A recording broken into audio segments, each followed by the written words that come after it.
Hi, I'm Lila, 23. And the moment I knew I was truly invisible to my own family was when my parents posted photos of my twin sister's Bali birthday yacht brunch while I sat alone at a diner, eating pancakes with a coupon. Let me back up.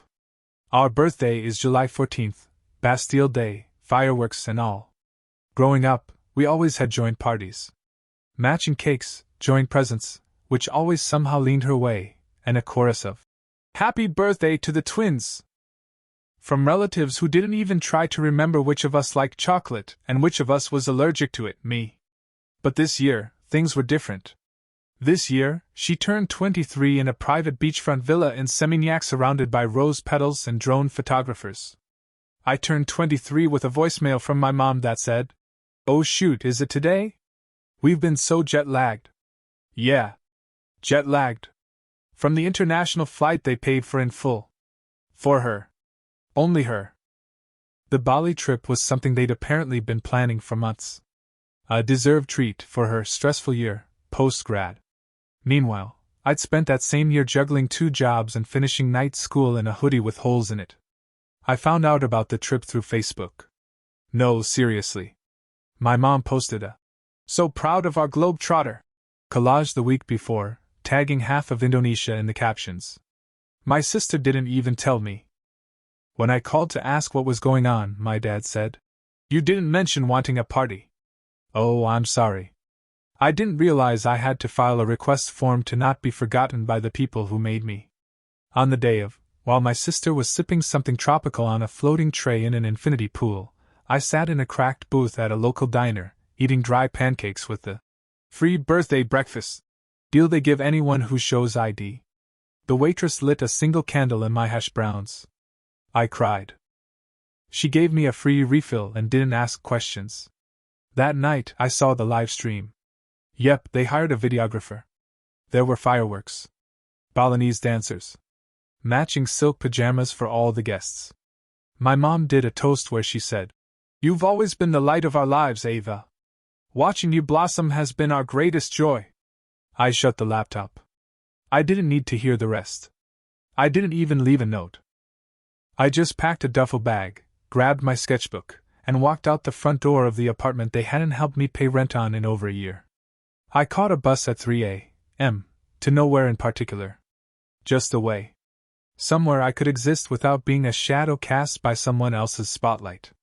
The bus rolled into Asheville, North Carolina, just after sunrise.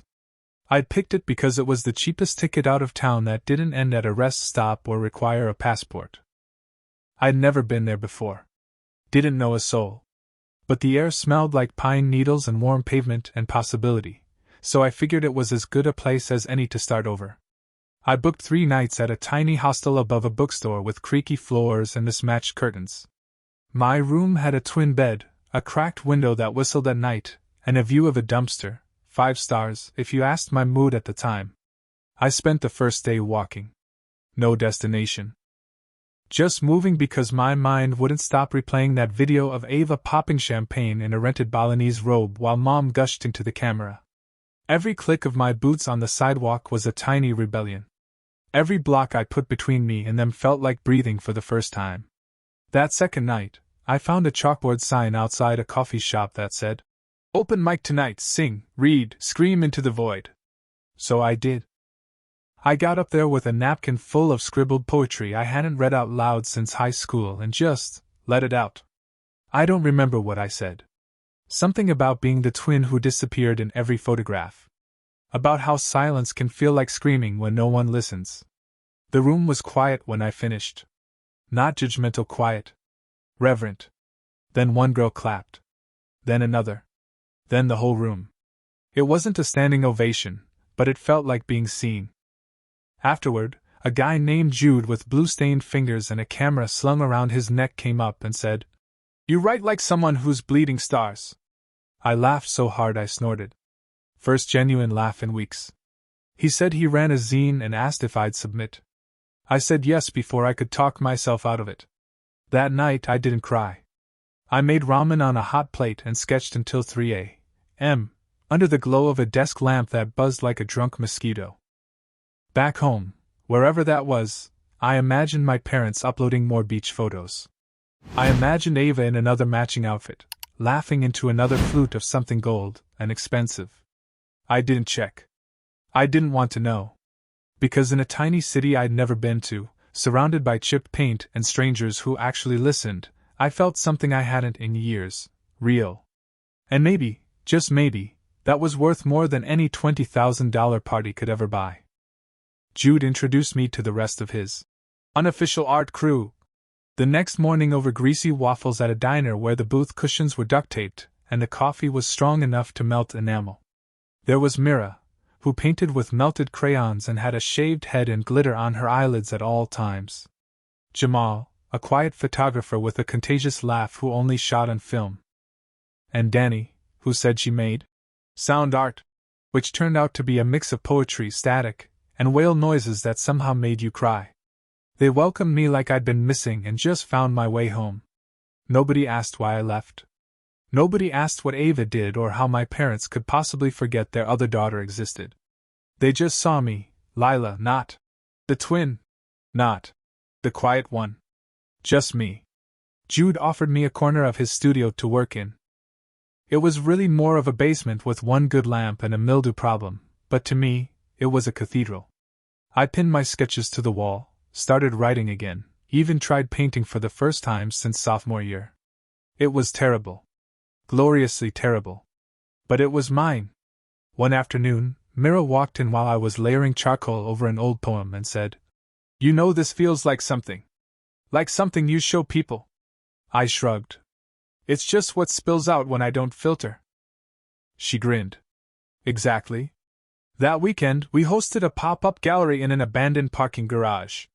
Strings of bulb lights. Cardboard tables. Art taped to concrete pillars and poems projected on a sheet we stole from Jude's closet. I tacked up 5 of my pieces under the name Ghost Twin. I didn't think anyone would notice. They did. One of my poems got shared on someone's Instagram story and went viral, at least by our standards. 300 likes. A dozen reposts. One woman messaged me. "I showed this to my daughter," she cried. "Thank you?" I read it 10 times. Screenshot it. Saved it like a treasure map. Then, the message that knocked the wind out of me. It was from Ava. "Hey.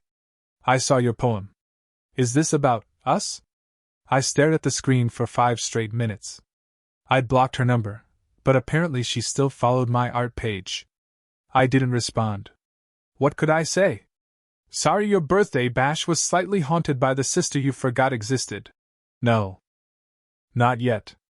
I walked outside, let the mountain air fill my lungs, and reminded myself that she hadn't come looking for me when it mattered. That our parents had posted Bali sunsets and poolside yoga while I cried into my pancakes. That forgetting your own child's birthday wasn't a slip, it was a choice. Still, her message lingered. It always does, doesn't it? The ones from people who hurt you the most. They echo. That night I didn't sleep. I painted instead. It was dark and messy and raw. I titled it Forgotten in Plain Sight. 3 days later, the painting sold. I swear I thought it was a joke at first. Jude texted me, all caps. "Lila, check your email, you just sold a piece for $600? The buyer was anonymous, paid through the gallery's little PayPal setup, and left a single note in the purchase form. It felt like my childhood. I stared at the screen, shaking. Not because of the money, though, let's be honest, $600 meant groceries, art supplies, and maybe a Rio pillow, but because someone out there saw my mess, my pain, and said, "Me too." It wasn't just a fluke either. Over the next week, 2 more pieces sold. My poem got picked up by a small online journal. Danny played one of my recordings in her sound set, and someone asked for a copy of the transcript. I didn't even know people read sound art. And for the first time, I let myself think, maybe I'm not just running. Maybe I'm building something. Then Ava called. It was a random Tuesday.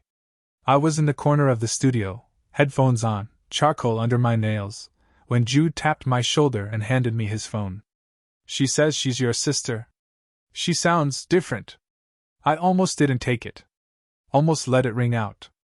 But something in Jude's face made me pause, like he was seeing something I didn't want to admit. I took the phone and said nothing. Ava's voice came soft, almost broken. Lila, please don't hang up. I didn't know. I didn't see. That poem. It hit me in the chest. Still I said nothing. She kept talking. Said she'd come back early from Bali. That she realized, too late, how screwed up it was.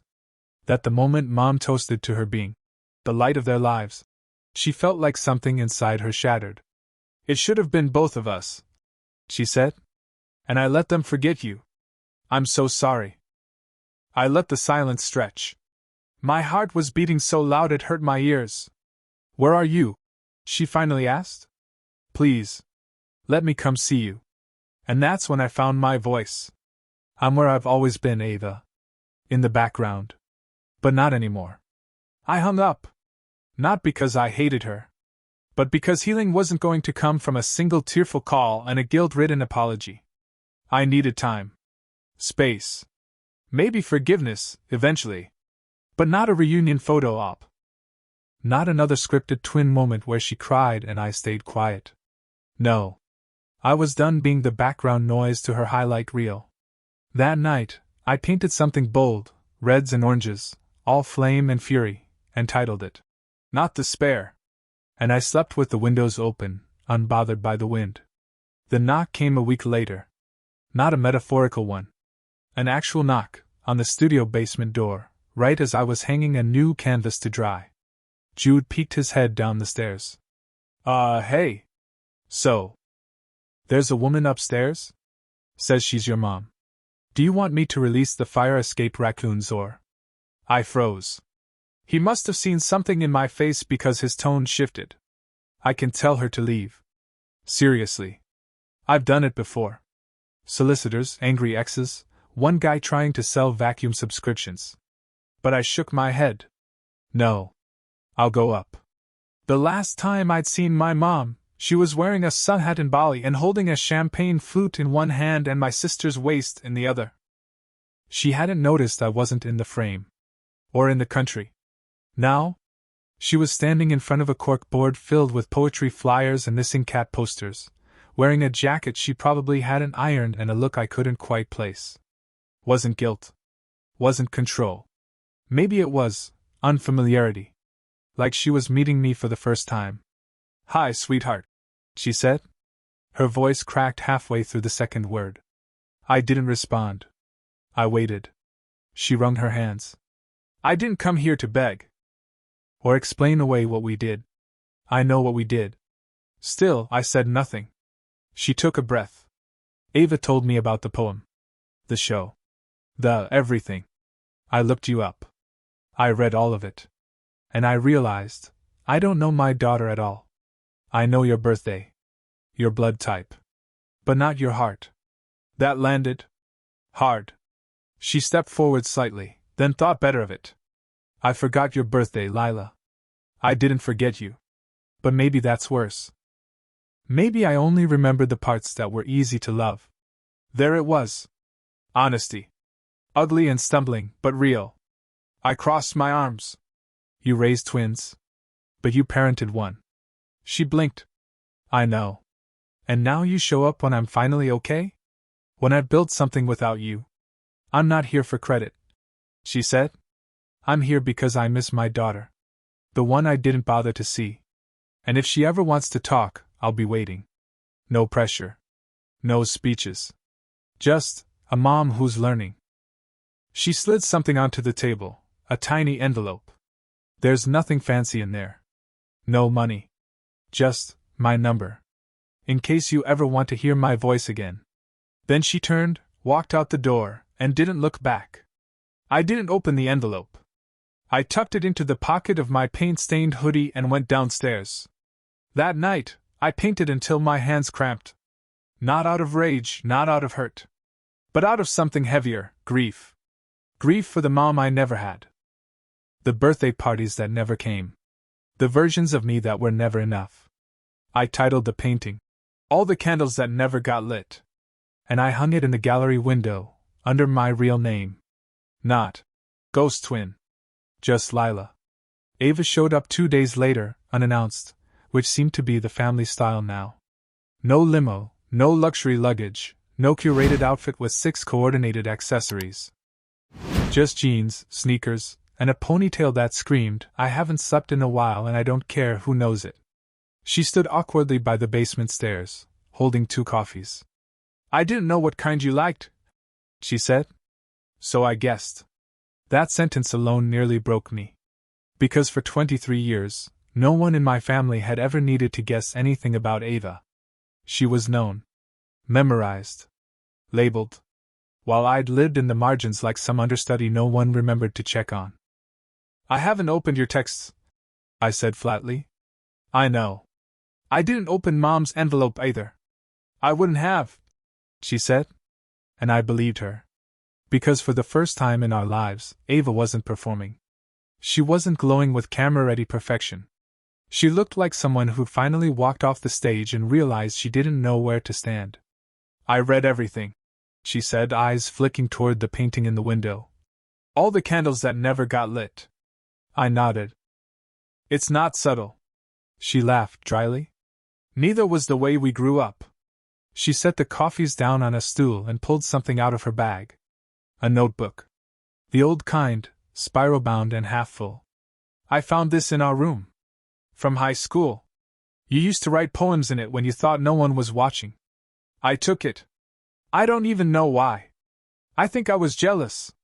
I raised an eyebrow. "Of what?" "Of how much you felt. How real you were." "I was just curated." Even my birthday party was curated. Did you know they hired a drone to film me walking into the pool area? Like I was a music video. I didn't say anything. I didn't need to. "I saw the footage," she added. "You know what was missing? You." And it felt wrong. For a long moment neither of us spoke. Just the low hum of the studio's space heater and the sound of a bus braking outside. Finally, I reached for the notebook. "You want it back?" she asked. "No," I said. "But I'll let you read the rest. If you want to know who I am." Her eyes welled up. Not in the forced, mascara-smudged way that used to get her out of trouble, but in the way that hits you when you realize you were part of someone's pain, and it wasn't just collateral, it was structural. "I don't want to be their favorite anymore," she whispered. "I want to be your sister again." I took a breath. A long one. "Then stop asking for forgiveness like a press release," I said. "Start showing up." She nodded. "Okay." She left the notebook. Left the coffee. Left without a selfie or a hug or a post about how healing is hard but worth it. She just left. And for the first time in our lives, it felt like a beginning, not an ending disguised as a perfect Instagram moment. 3 months passed. The studio stayed messy, the radiator still hissed like a judgmental cat, and I kept painting.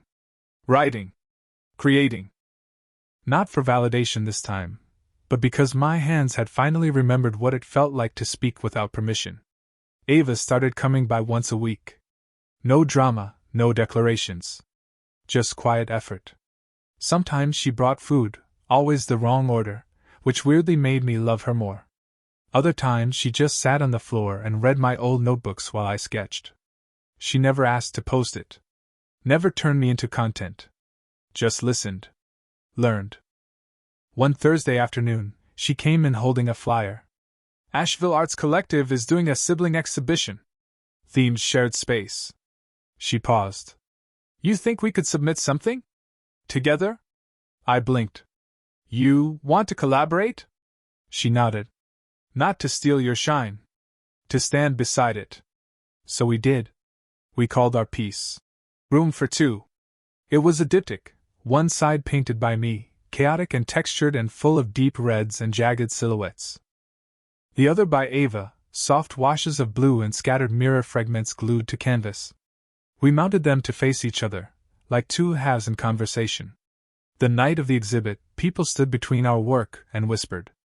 Some cried. One guy just stood there and said, "Damn," 3 times in a row. And I saw my sister in a new way, not as the girl who always got more, but as the woman who was finally learning to give. That same night, my mom emailed me. Not a forward. Not a group thread. Just a simple message. Subject, July 14th. Hi Lila. Your birthday's in 2 months. I don't want to plan anything without asking you first. But if there's a way you'd let us celebrate you, your way, I'd be honored to show up. No speeches. No drone. No Ava in a crown. Just you. And cake. If you want. Love. Mom. I stared at it a long time. Then, I opened a blank reply window. Subject, July 14th. Cake sounds good.